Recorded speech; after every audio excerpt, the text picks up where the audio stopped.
नमस्कार. आज आपण भारतीय राज्यघटनेतील अत्यंत महत्त्वाचा आणि स्पर्धा परीक्षांसाठी वारंवार विचारला जाणारा विषय पाहणार आहोत. राज्यांची निर्मिती प्रक्रिया.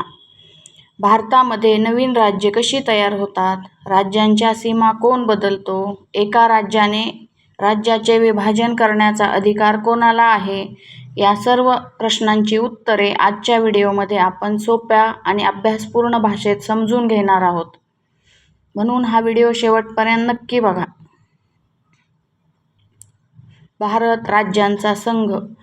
मित्रांनो, भारतीय राज्यघटनेच्या कलम 1 मध्ये भारताला राज्यांचा संघ म्हणजेच युनियन ऑफ स्टेट्स असे म्हटले आहे. याचा अर्थ भारत हा अनेक राज्यांनी बनलेला देश आहे. परंतु अमेरिकेसारखा हा राज्यांचा करार नसून भारतातील राज्ये केंद्र सरकारपासून वेगळी होऊ शकत नाहीत. भारताची एकात्मता कायम ठेवण्यासाठी केंद्र सरकारला राज्यांबाबत काही विशेष अधिकार आहेत. राज्य निर्मितीशी संबंधित महत्त्वाची कलमे. राज्यांच्या निर्मिती प्रक्रियेसाठी भारतीय राज्यघटनेतील मुख्यतः 2 कलमे अत्यंत महत्त्वाची आहेत. कलम 2 संसदेला नवीन राज्यांना भारतात समाविष्ट करण्याचा किंवा नवीन राज्य स्थापन करण्याचा अधिकार देते. उदाहरणार्थ, फ्रेंच किंवा पोर्तुगीज प्रदेश भारतात सामील झाल्यानंतर त्यांचे पुनर्गठन करण्यात आले. कलम 3 हे कलम अत्यंत महत्त्वाचे आहे. या कलमानुसार संसदेत खालील अधिकार आहेत: नवीन राज्य निर्माण करणे, एखाद्या राज्याचे विभाजन करणे, 2 राज्यांचे विलीनीकरण करणे, राज्यांच्या सीमा बदलणे, राज्याचे नाव बदलणे. म्हणजेच भारतातील राज्यांचा नकाशा बदलण्याचा अधिकार संसदेकडे आहे. नवीन राज्य निर्माण करण्याची प्रक्रिया बघूया. पहिला टप्पा, विधेयक मांडणे. सर्वप्रथम संसदेमध्ये राज्य निर्मितीचे विधेयक मांडले जाते. परंतु हे विधेयक कोणताही खासदार थेट मांडू शकत नाही. त्यासाठी राष्ट्रपतींची पूर्वपरवानगी आवश्यक असते. दुसरा टप्पा, विधानसभेचे मत. जर एखाद्या राज्याच्या सीमा किंवा नाव बदलायचे असेल तर राष्ट्रपती ते विधेयक संबंधित राज्याच्या विधानसभेकडे पाठवतात. विधानसभा त्यावर आपले मत देते. महत्त्वाची गोष्ट म्हणजे विधानसभेचे मत बंधनकारक नसते. म्हणजे राज्याने विरोध केला तरी संसद अंतिम निर्णय घेऊ शकते. तिसरा टप्पा आहे संसदेमध्ये मंजुरी. यानंतर लोकसभा आणि राज्यसभा या दोन्ही सभागृहांमध्ये विधेयक मंजूर केले जाते. साध्या बहुमताने हे विधेयक मंजूर होऊ शकते. घटनादुरुस्तीप्रमाणेच विशेष बहुमताची गरज नसते. चौथा टप्पा आहे राष्ट्रपतींची स्वाक्षरी. दोन्ही सभागृहात मंजुरी मिळाल्यानंतर राष्ट्रपतींची स्वाक्षरी घेतली जाते. राष्ट्रपतींची स्वाक्षरी झाल्यानंतर नवीन राज्याची अधिकृत निर्मिती होते. राज्य पुनर्गठन आयोग. स्वातंत्र्यानंतर भारतात राज्यांची रचना सुरुवातीला भाषेच्या आधारावर नव्हती. त्यामुळे अनेक ठिकाणी भाषिक राज्यांची मागणी सुरू झाली. यासाठी 1953 मध्ये राज्य पुनर्गठन आयोग स्थापन करण्यात आला. या आयोगाचे अध्यक्ष होते फजल अली. म्हणून या आयोगाला फजल अली आयोग असेही म्हणतात. 1956 चे राज्य पुनर्गठन कायदा. राज्य पुनर्गठन आयोगाच्या शिफारशीनुसार 1956 मध्ये मोठा बदल करण्यात आला. या कायद्यामुळे भाषिक आधारावर राज्यांची पुनर्रचना झाली. त्यामुळे भारतातील राज्यांचा नकाशा मोठ्या प्रमाणात बदलला. हा भारतीय इतिहासातील अत्यंत महत्त्वाचा टप्पा मानला जातो. भाषिक राज्यांची निर्मिती. भारतातील अनेक राज्ये भाषेच्या आधारावर तयार झाली. उदाहरणार्थ, महाराष्ट्र मराठी भाषा, गुजरात गुजराती भाषा, आंध्र प्रदेश तेलुगू भाषा, तामिळनाडू तमिळ भाषा. भाषिक राज्यांमुळे प्रशासन अधिक सोपे झाले आणि लोकांना आपल्या भाषेत शासन मिळू लागले.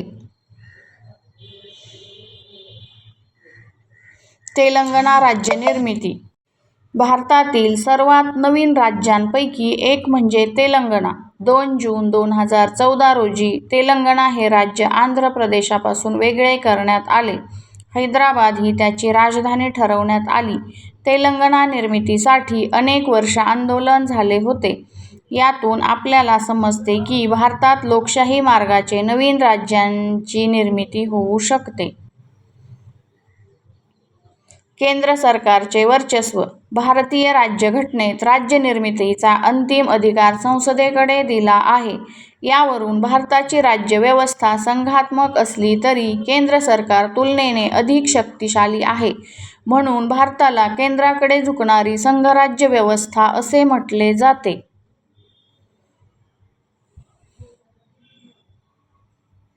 स्पर्धा परीक्षांसाठी महत्त्वाचे मुद्दे. आता काही महत्त्वाचे मुद्दे पटकन लक्षात ठेवूया. कलम 1 भारत म्हणजे राज्यांचा संघ. कलम 2 नवीन राज्यांचा समावेश. कलम 3 राज्यांची निर्मिती व सीमा बदल. राज्य पुनर्गठन आयोग 1953. अध्यक्ष फजल अली. राज्य पुनर्गठन कायदा 1956. तेलंगणा राज्य 2014. केंद्रीय राज्यघटनेच्या कलम 1 मध्ये भारताला काय म्हटले आहे? भारतीय राज्यघटनेच्या कलम 1 मध्ये भारताला राज्यांचा संघ असे म्हटले आहे. नवीन राज्यांचा समावेश करण्याचा अधिकार कोणत्या कलमात आहे? नवीन राज्यांचा समावेश करण्याचा अधिकार भारतीय राज्यघटनेच्या कलम 2 मध्ये दिलेला आहे. राज्यांची निर्मिती व सीमा बदल याबाबतचे कलम कोणते? राज्यांची निर्मिती व सीमा बदल याबाबतचे अधिकार कलम 3 मध्ये दिले आहेत. नवीन राज्य निर्माण करण्याचा अधिकार कोणाला आहे? नवीन राज्य निर्माण करण्याचा अधिकार भारतीय संसदेला आहे. राज्य निर्मितीचे विधेयक मांडण्यापूर्वी कोणाची परवानगी आवश्यक असते? राज्य निर्मितीचे विधेयक मांडण्यापूर्वी राष्ट्रपतींची परवानगी आवश्यक असते. राज्यांचे विभाजन करण्याचा अधिकार कोणाकडे आहे? राज्यांचे विभाजन करण्याचा अधिकार संसदेकडे आहे. राज्यांच्या सीमा बदलण्याचा अधिकार कोणाला आहे? राज्यांच्या सीमा बदलण्याचा अधिकार संसदेला आहे. राज्याचे नाव बदलण्याचा अधिकार कोणाला आहे? राज्याचे नाव बदलण्याचा अधिकार संसदेला आहे. राज्य पुनर्गठन आयोगाची स्थापना कोणत्या वर्षी झाली? राज्य पुनर्गठन आयोगाची स्थापना 1953 मध्ये करण्यात आली. राज्य पुनर्गठन आयोगाचे अध्यक्ष कोण होते? राज्य पुनर्गठन आयोगाचे अध्यक्ष फजल अली होते. फजल अली आयोग कोणत्या विषयाशी संबंधित होता? फजल अली आयोग हा राज्य पुनर्गठनाशी संबंधित होता. राज्य पुनर्गठन कायदा कोणत्या वर्षी लागू झाला?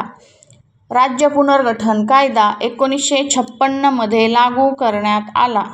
1956च्या कायद्यामुळे राज्यांची पुनर्रचना कोणत्या आधारावर झाली? 1956च्या कायद्यामुळे राज्यांची पुनर्रचना भाषिक आधारावर झाली. महाराष्ट्र राज्य कोणत्या भाषेच्या आधारावर तयार झाले? महाराष्ट्र राज्य मराठी भाषेच्या आधारावर तयार झाले. गुजरात राज्य कोणत्या भाषेच्या आधारावर तयार झाले? गुजरात राज्य गुजराती भाषेच्या आधारावर तयार झाले. आंध्र प्रदेश कोणत्या भाषेच्या आधारावर तयार झाले? आंध्र प्रदेश तेलुगू भाषेच्या आधारावर तयार झाले.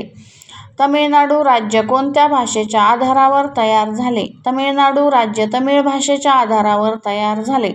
भारतातील सर्वात नवीन राज्यांपैकी एक कोणते आहे? तेलंगणा हे भारतातील सर्वात नवीन राज्यांपैकी एक आहे.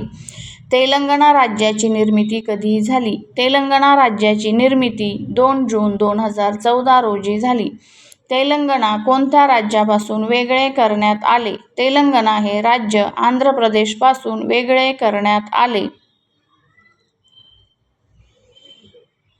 तेलंगणा राज्याची राजधानी कोणती आहे? तेलंगणा राज्याची राजधानी हैदराबाद आहे. राज्य निर्मितीचे विधेयक कोणत्या सभागृहात मांडले जाते?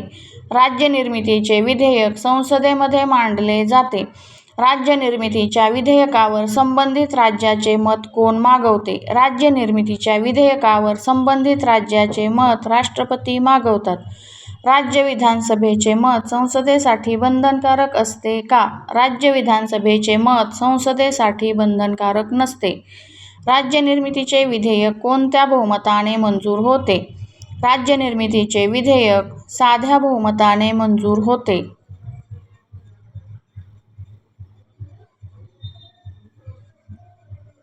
भारताची राज्यव्यवस्था कोणत्या प्रकारची आहे? भारताची राज्यव्यवस्था संघराज्य प्रकारची आहे.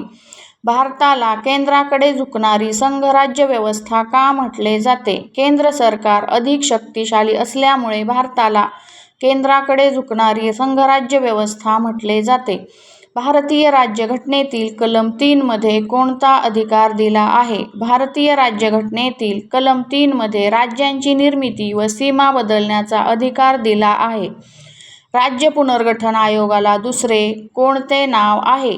राज्य पुनर्गठन आयोगाला फजल-अली आयोग असेही म्हटले जाते. भारतातील राज्यांची भाषिक पुनर्रचना कोणत्या वर्षी झाली? राज्य निर्मितीची अंतिम मंजुरी कोण देतो? राज्य निर्मितीची अंतिम मंजुरी राष्ट्रपती देतात. भारतीय संसद कोणत्या 2 सभागृहांनी बनलेली आहे? भारतीय संसद लोकसभा आणि राज्यसभा या 2 सभागृहांनी बनलेली आहे. राज्यांच्या सीमा बदलण्याचे विधेयक प्रथम कोणाकडे पाठवले जाते? राज्यांच्या सीमा बदलण्याचे विधेयक प्रथम संबंधित राज्य विधानसभेकडे पाठवले जाते. भारतात नवीन राज्य निर्माण करण्याची घटनात्मक प्रक्रिया कोणत्या कलमावर आधारित आहे? भारतात नवीन राज्य निर्माण करण्याची प्रक्रिया कलम 2 आणि कलम 3 वर आधारित आहे. भाषिक राज्यांच्या निर्मितीमुळे कोणता फायदा झाला? भाषिक राज्यांच्या निर्मितीमुळे प्रशासन अधिक सोपे आणि प्रभावी झाले. मित्रांनो, भारतीय राज्यघटनेतील राज्य निर्मिती प्रक्रिया ही भारताच्या एकात्मतेसाठी आणि प्रशासनासाठी अत्यंत महत्त्वाची आहे. संसदेला दिलेल्या अधिकारामुळे देशातील बदलत्या परिस्थितीनुसार नवीन राज्यांची निर्मिती करणे शक्य झाले आहे. स्पर्धा परीक्षा, शालेय अभ्यास आणि सामान्य ज्ञानासाठी हा विषय खूप महत्त्वाचा आहे. जर तुम्हाला हा व्हिडिओ आवडला असेल तर व्हिडिओला लाईक करा, चॅनलला सबस्क्राईब करा आणि बेल आयकॉन दाबायला विसरू नका. धन्यवाद. जय हिंद.